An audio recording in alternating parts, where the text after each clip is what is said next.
Up to now, there have been no secrets in Infinite Way work. Everything that we've done has been done publicly. Everything that has been said publicly, until the week before last, when we had 3 such meetings as we have here today, in which we had the first secret that the Infinite Way has from the world.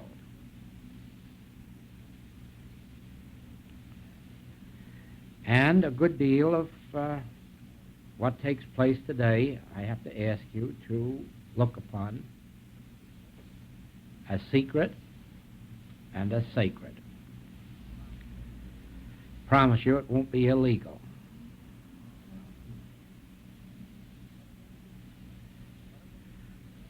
But it will be secret and it will be sacred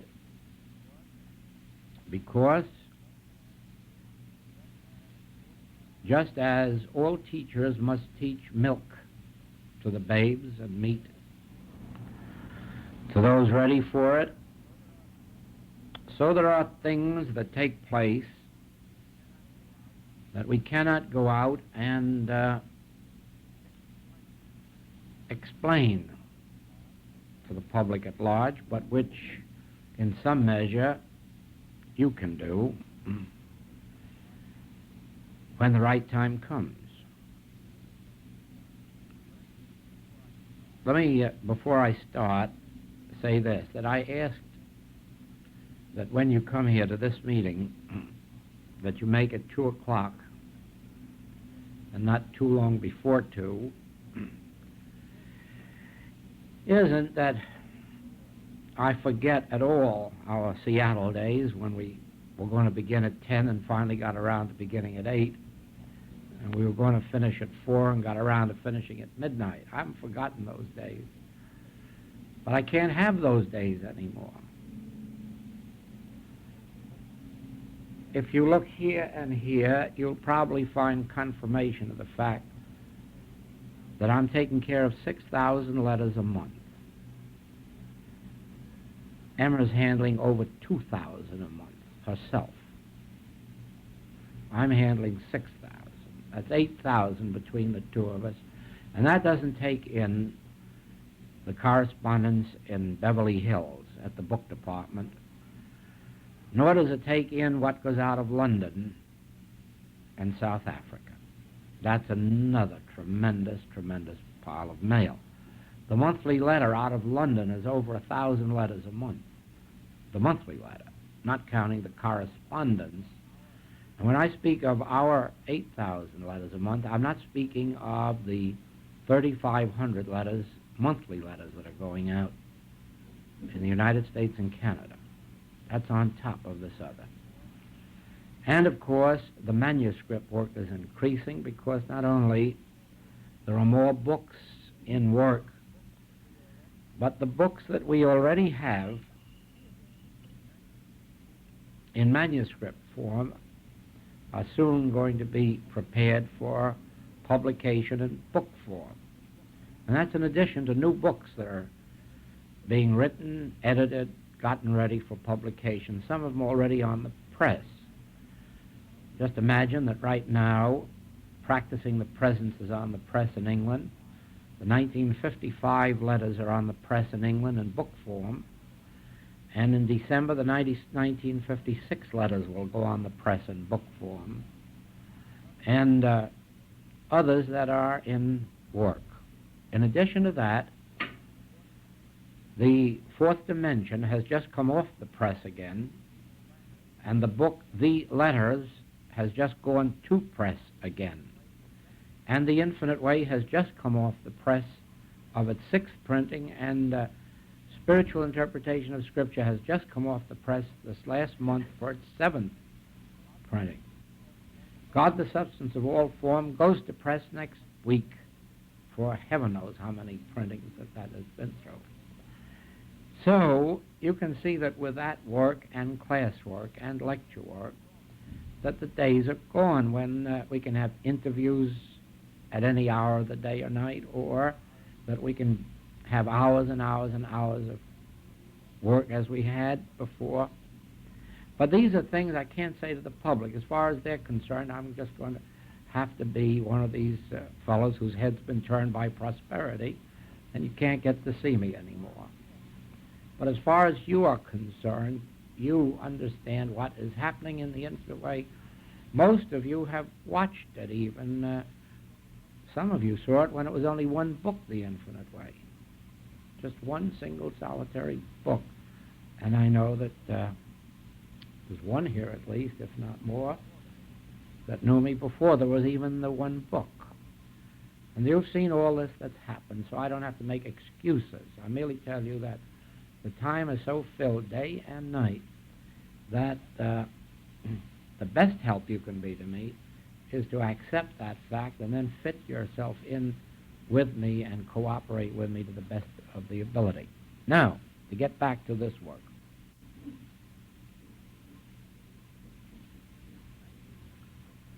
In 1950, I was told to stop work on October 1st and to do no public work until January 1951 or possibly March 1951. And February 1951, I received the next word, and it was told to have a class March 1951, and we did. But the work that was to be given to me to do was postponed for another year. Then it was postponed again and again. Finally, I was told not to even think about it until I received direct orders, and it was on the 12th or 13th of January this year when I received those orders to begin at once. And I began this new work with Emma and Floyd. Those were the two with whom I started this new work. And then Walter read about it up in the stars, Walter Starkey, and he flew over from New York to Hawaii and joined us. And then a couple of local students came in. One of them, some of you know, our Daisy Shigemura. And so this new work was begun there. And it was quickly revealed that it was to be continued around the world. Now, I didn't expect to go around the world. I expected to come here and then go back home. But it didn't work out that way. And so this work that was begun in Honolulu has been continued here and is going to be continued in England and Sweden, Holland, and then down into South Africa, Australia, and New Zealand.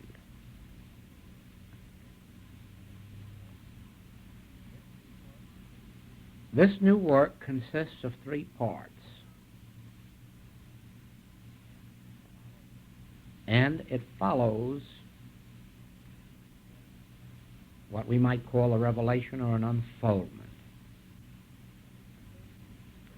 The experience we had this morning in class should be a fitting preparation for you to accept what I'm going to say.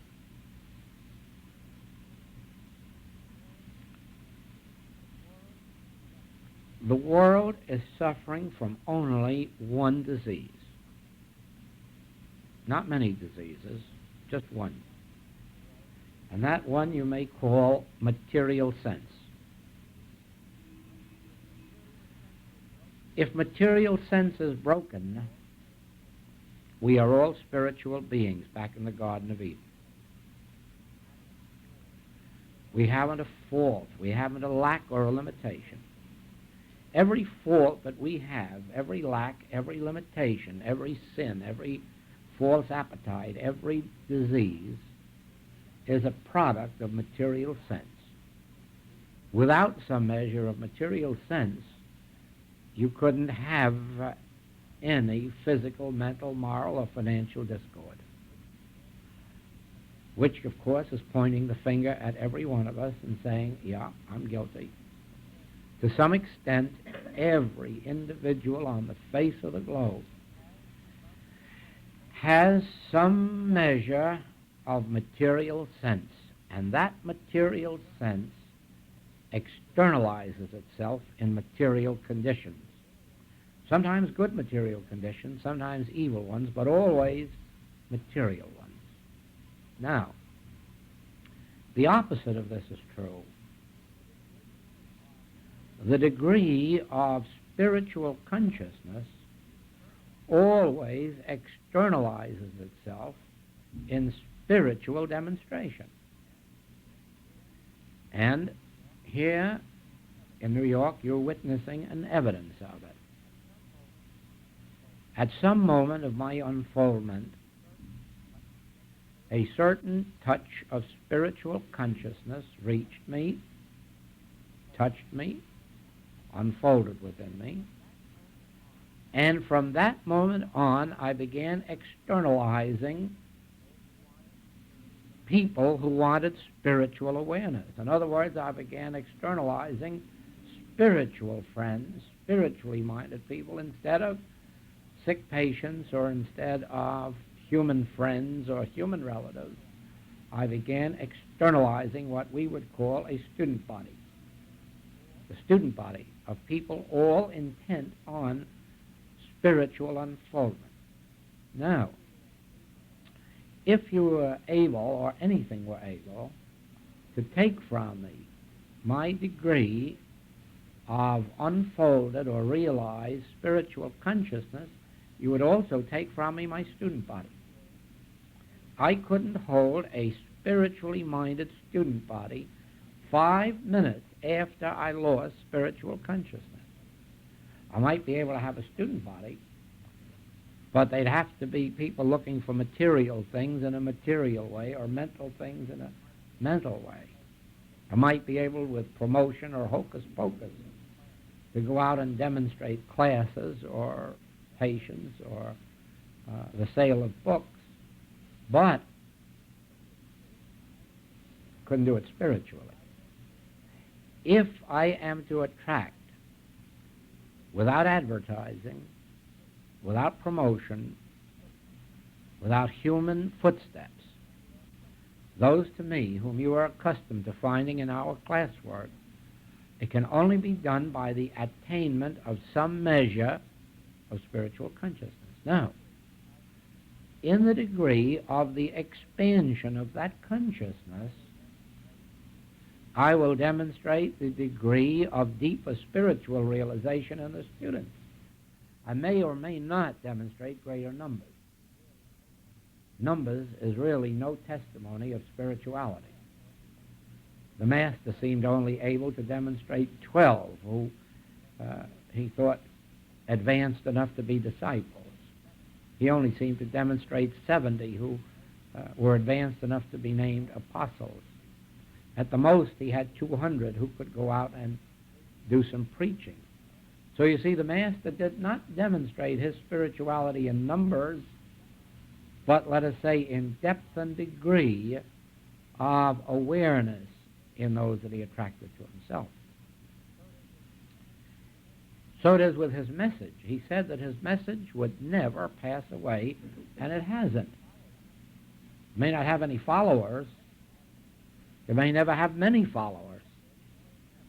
But the message will never pass away. And as long as there is a Gospel of John, his message will not pass away, even if there isn't one individual to demonstrate it. In the same way, Lao Tzu could never have written down his teaching in any form that would be perpetuated, so far as is known to man, and yet his message has not passed away.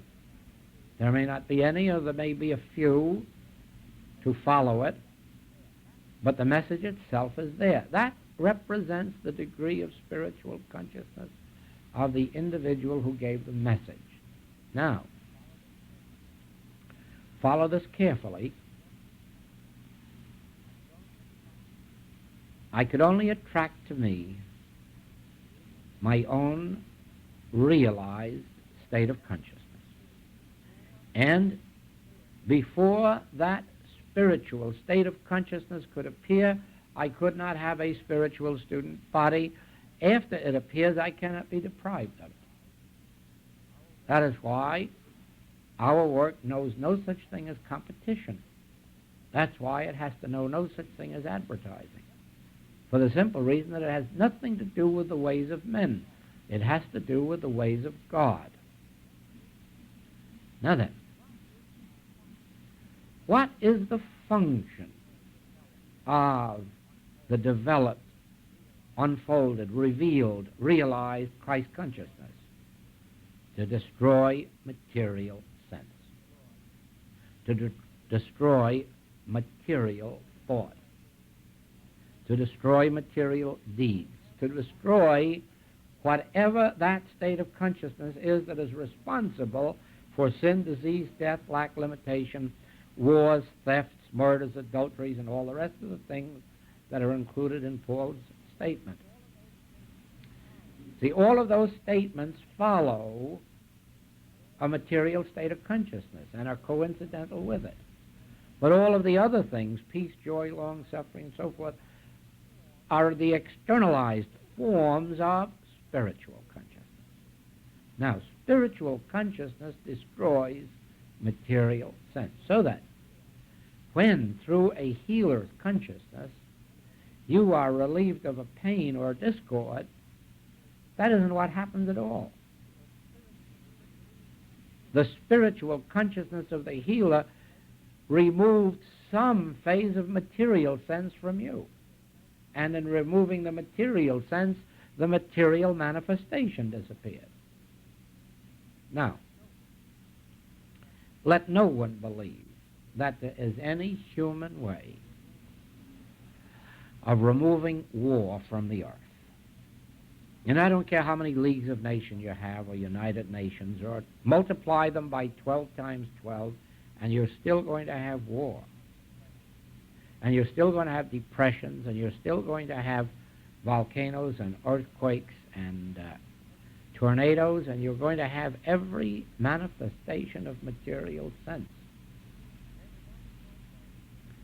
There is only one way to remove wars from the earth, collective and individual ones. There is only one way to remove sin from your consciousness or mine, or your patients or my patients or students.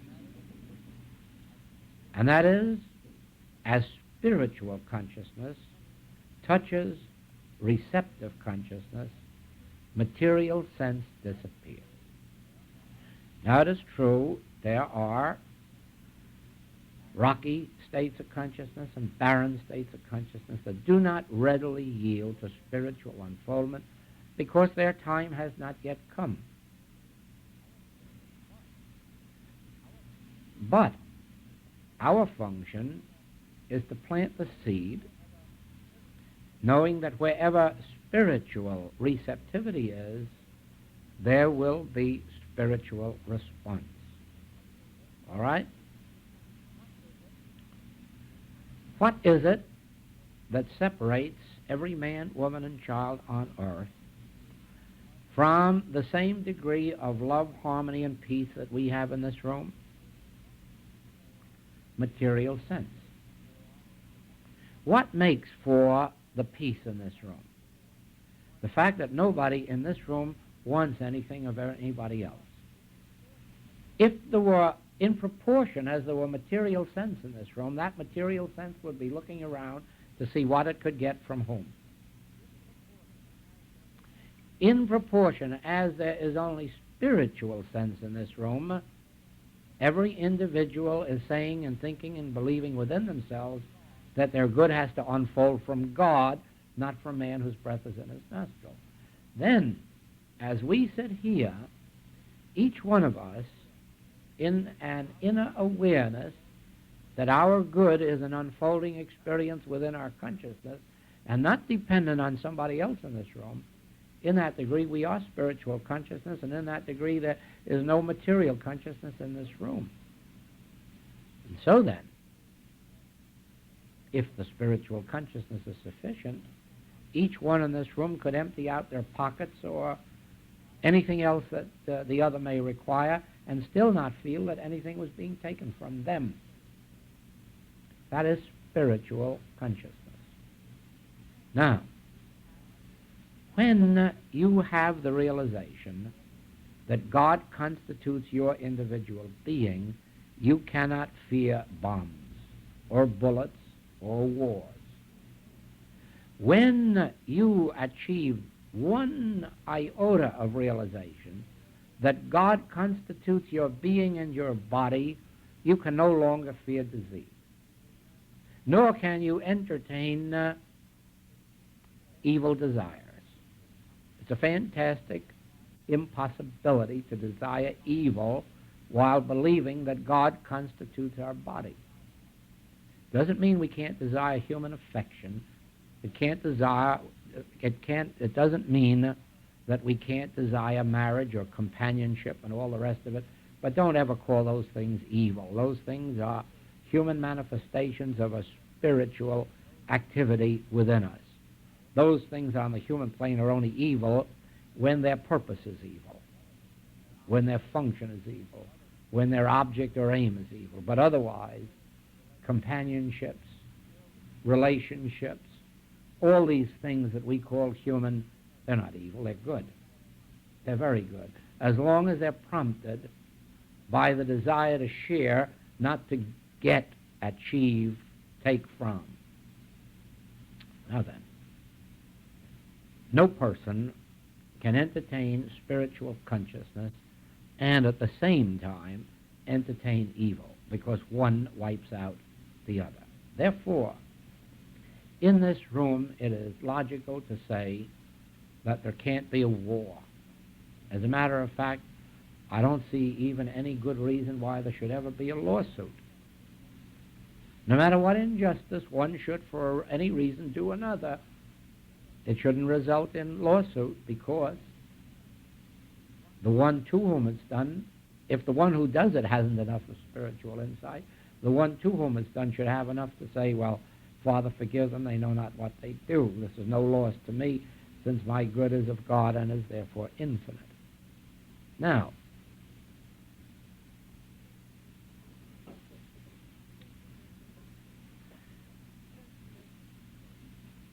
since this is true, that the spiritual consciousness is the destruction of material sense, then our function in life is to develop within ourselves a greater degree of spiritual illumination so that we may destroy a greater sense of materiality. Then, that which separates the human race from finding a teaching such as the infinite way or any spiritual teaching is material sense. They cannot look at a spiritual teaching and value it from the standpoint of material sense. So material sense then is the barrier. It isn't dollars or it isn't distance, because the moment there is spiritual sense, the dollars arrive and the material distance disappears. Then our object is attainment, realization of spiritual consciousness. And so the purpose of this meeting is to ask of you, almost you might say require of you, 3 daily periods to be given to this work in this manner. The first, not necessarily the first in your day, you may suit the periods to your own unfoldment, but the first that I will explain to you is this. Let us have from you one period in the day in which you sit down for no other purpose than Christ realization. You have no object, you have no purpose, you have no reason. You're not going to save anyone in the world, you're not going to do anything for anyone in the world. You are going to do nothing in that period except attain Christ realization. In other words, by whatever means you're accustomed to in meditation, whether taking a biblical quotation into consciousness or a metaphysical statement or some other truth, and pondering it, thinking about it, cogitating over it, until you arrive at a place where all speech and thought ceases, and you become receptive. Speak, Lord, thy servant heareth. And await there in the silence until you have achieved that inner release or inner grace, that deep breath or the falling of the weight off the shoulders or a voice itself within, whatever form it may come to you. Now, you've done this for no other reason than coming to the realization of that presence, and that period's finished for you. Now you can get up and do anything you like, go about your business, or anything else you want. You have established for yourself, for your household, for everyone who touches your consciousness, you have established the Christ. It's right there where you are, and they know it and they feel it. I have said to you over and over again that the only value I have to you is my periods of meditation. Take those away from me and I have no value whatsoever to you. If it weren't for that experience we had in class this morning, the class wouldn't have been worth your while being there. Therefore, it was the all-night meditation culminating in that experience of the class this morning that is of value to you. Why? Because the very Spirit of God itself walked through that room. It pulled my body, and I'm sure it pulled some of yours. And that is your salvation. When the Spirit of God touches you, you are free. Where the Spirit of the Lord is, there is liberty. Where the Spirit of the Lord is, you know it very quickly. That's my only value to you, and someday you're going to find out and wish you had known it 20, 30 years ago. That's the only value you have to your husband or your wife or your child. All the rest of this human relationship they could well get along without, and in some ways they could be better off without your human relationship. But if you can bring into your household just that realization, that touch, that feeling, you have fulfilled yourself in your household and in your community. Now the second period. As you can see, I'm walking up and down this world on wings and carrying this message out. And what is the opposition to this message? Material sense. Nothing else. Nothing else. It isn't person, it isn't thing, it isn't men, it isn't churches, it isn't religions. They are merely the forms that material sense takes. There's only one opposition to this work. There's only one opposition to everybody in the world coming into spiritual realization. As a matter of fact, when Walter Starkey went to the New York Public Library to place the Infinite Way writings there, he was told they don't even have a department for religious books. New York City doesn't want religious books, if you please. Now, what is that? New York City, or is that material sense? It's material sense, and you'll find it not only in New York, many other places too. All right? Then, since there is no opposition to God except through material sense, bring your conscious realization of God's presence to bear on the dissolving of material sense. Maybe dissolving is a better word than destroying. And so, for your second period, will you please remember that the infinite way is the realization of Christ consciousness dissolving material sense, and have that period first to realize you're Christ again, and then realizing that your realization of the Christ is dissolving that material sense which stands in the way of the world accepting a spiritual teaching. I don't care particularly whether the world accepts the infinite way or whether it accepts any other spiritual teaching that will lead a person to Christ consciousness. But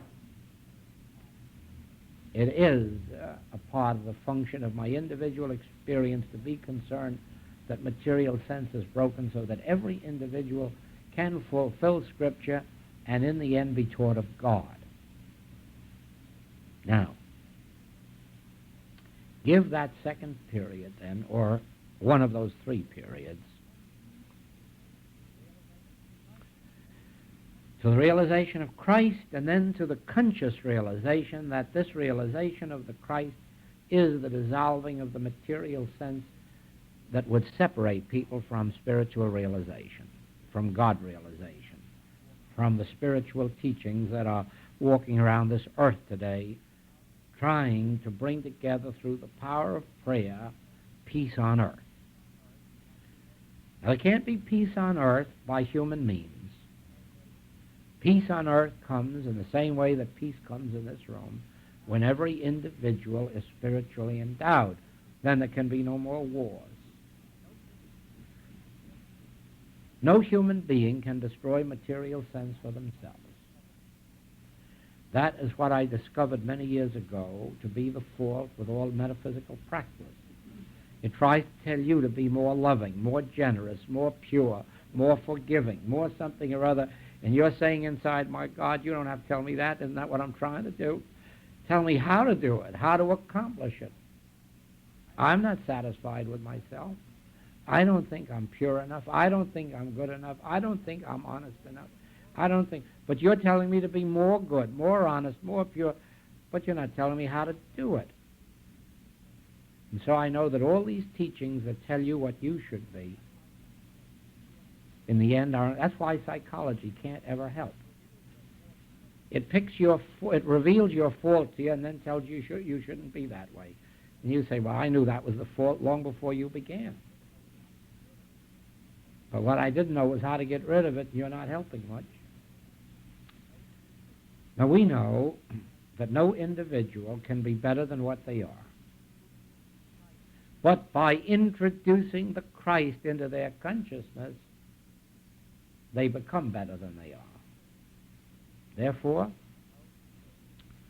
consciously know this truth, that when you have achieved your realization of the Christ, that your realization of the Christ is dissolving material sense for all of this world, so that all may come into the realization of their spiritual inheritance, their spiritual freedom, that peace can be established on earth by removing war from human consciousness, by removing material sense. Never believe for a minute that there will be a stoppage of war while one nation has too much of this and another nation too little of that, because they're going to go out with all the means, human means, at their disposal to take what they can get out of the world. And those that have too much are going to withhold it from those that have too little, for a price that the ones that have too little can't pay. So again, there's got to be another war. But the dissolving of material sense enables a person to say, whatever I've got, I'm willing to share with you because I can get more from the same source, the inner source, which is God.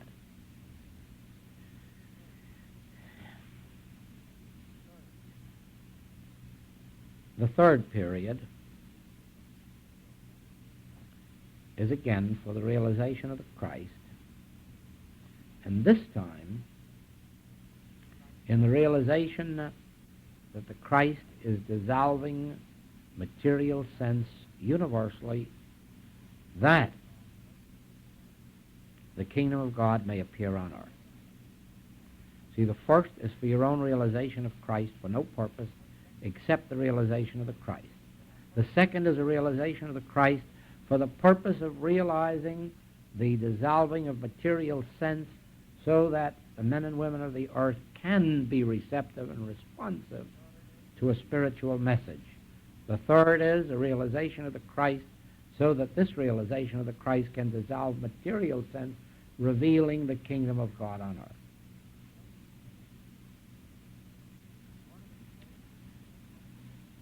One of these days you're going to say, what's the difference in these three meditations? And I'm going to answer none.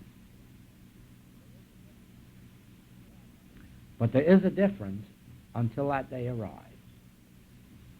Just as there is a difference when a call comes for help. There's no difference in my realization, but there's a difference in the answer that comes. For instance, there is a lady in our class today who a week ago was in the hospital in Vienna with a broken hip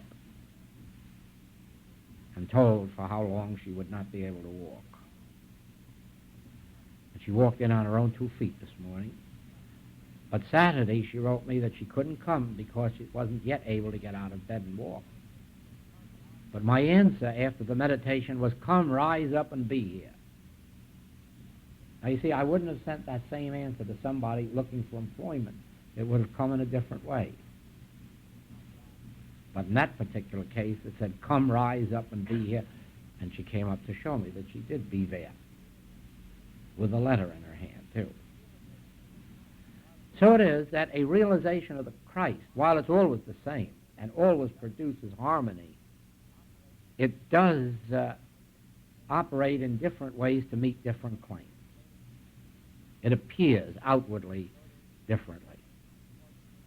And so it is that in our first work, let us take it up separately in 3 different ways. First, purely for the realization of the Christ. Second, that the realization of the Christ dissolve material sense that would separate mankind from spiritual teachings or realizations or religions. Third, that the realization of the Christ destroy material sense and reveal the kingdom of heaven on earth. And you'll find that the realization of the Christ does appear in many different forms, many different messages, and each one subject to the circumstance of the moment. Now, these 3 periods are our secret periods and not to be told to anybody else, for the simple reason that those who were here during the first week and those who are here now constitute that first group of infinite way workers who will be working invisibly, unseen, and yet as a united consciousness around the globe. Because even out of those who were here and those here, the major cities of the United States and Canada will be covered. By the time I'm through in England and Sweden and Holland, that territory will be covered. And by the time I'm through in Africa, Australia, New Zealand, that territory will be covered. And we will literally be a spiritual band, a united consciousness, spiritual, around this globe, working. This should not be mentioned openly or outwardly. Why? You at this moment do not know what this will do for the world or whether it'll do anything. This is a whole new idea to you, and you haven't seen one visible proof that it will do anything at all. So what have you got to tell anyone else? Something that you don't know yourself. Wait for a year until you have a definite evidence that the revealed Christ within you is producing an effect somewhere else on earth. When you begin to get letters from someone that they heard of you miraculously here, there, or the other place, or heard about you, or were drawn to you, you'll know that this realized Christ is reaching the far corners of the globe, drawing unto you your own. Then, and not until then, can you go out and teach it. You heard me tell you too often, perhaps, could be boring by now, that I sat and healed for 16 years before teaching. Why? because it was only then that I had the absolute, utter, final conviction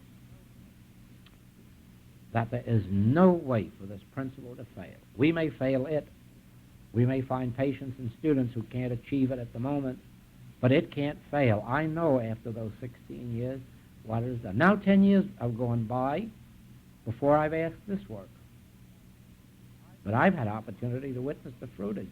I've seen how my realized Christ in California opened up the publication of my books in England, Holland, Germany, Switzerland, Sweden, Africa. I've seen how my realized Christ has drawn students to me from all over the globe. I've seen that. I can tell you now that Christ realized in any individual's consciousness will draw it to them. They're good from all over the globe. I can tell you that. But I want in this next 12 months for you to prove it, that the realized Christ in your experience will draw unto you your own. Then you will be in a position to carry on the work from there. If when you're home and you find one person who has left other metaphysical teachings, who's not following Christian Science or Unity or New Thought, who's completely free from other teachings and working out their entire salvation through the message of the infinite way, if you should find one such who can make an absolute commitment to meet you every day, either in your home or their home, or your office or their office, then you may confide this to that one or that two. But be very sure that it is not someone who is flitting and fluttering around from teaching to teaching and teacher to teacher, because I can promise you this, the pearl that you give them you're going to have taken from you. It's going to be trampled on. You're going to lose it. This isn't something for those who are not yet established in a teaching.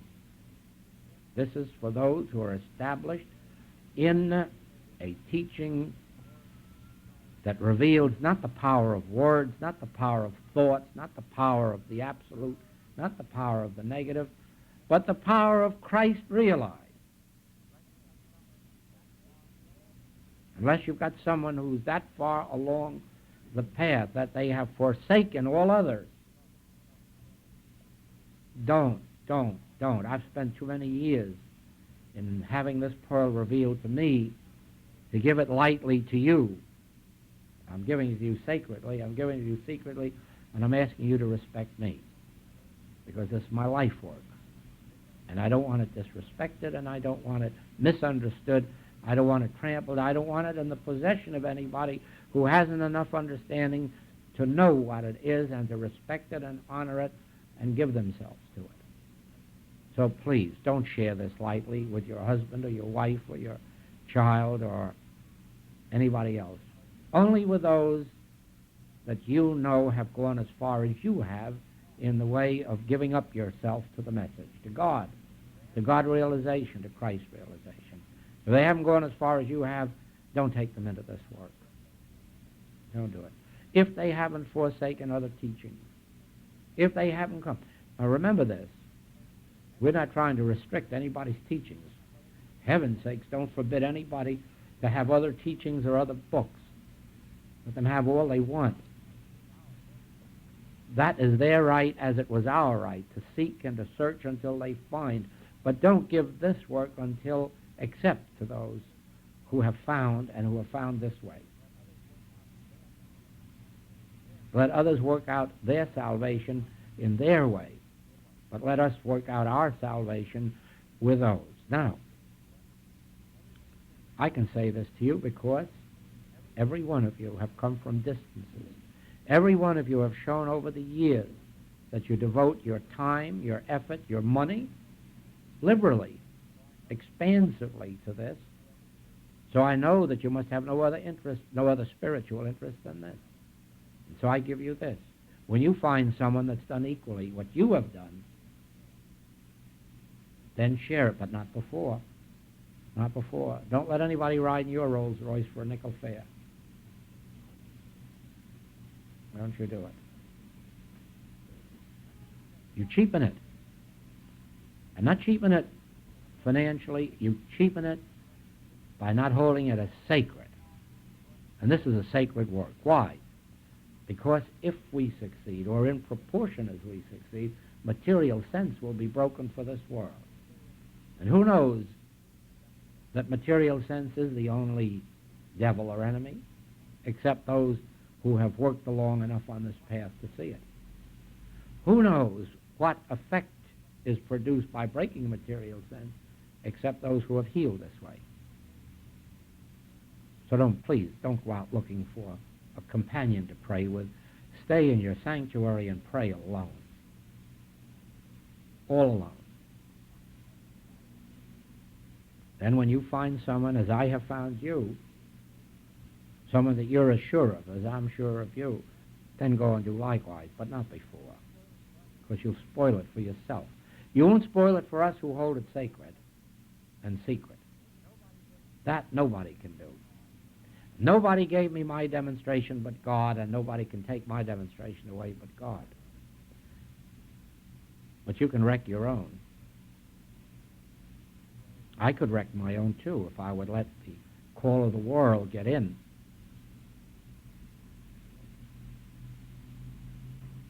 Too late for that now.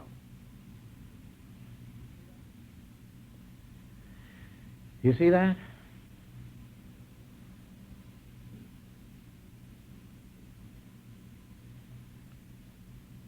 Anyone, anywhere, at any time may pick up Infinite Way books, may even come to Infinite Way classes, but they also may go at their goodwill. I hold no one in bondage to me, no one in debt to me, no one under obligation to me. But when I have such a group as I have here, it is because they have demonstrated themselves to me. I haven't drawn them to me or pulled them to me or demanded anything. They have drawn themselves. And so they are held with a tighter bond than any material tie. And you'll read in the Infinite Way that it is this spiritual consciousness that breaks material ties and holds us together with a spiritual bond.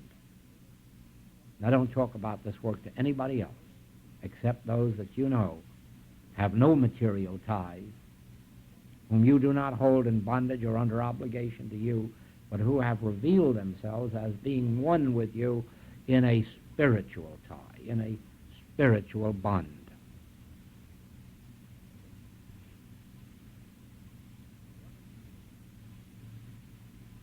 I wonder if you believe this. I expect to see, in my time, peace on earth and goodwill among men. I expect to see in my time the destruction of material sense. I expect to see in my time world's problems solved at a conference table by men who won't be sitting with a bomb bigger than the bomb across the table from them, by men who will have learned to check their guns at the door. I expect to see that.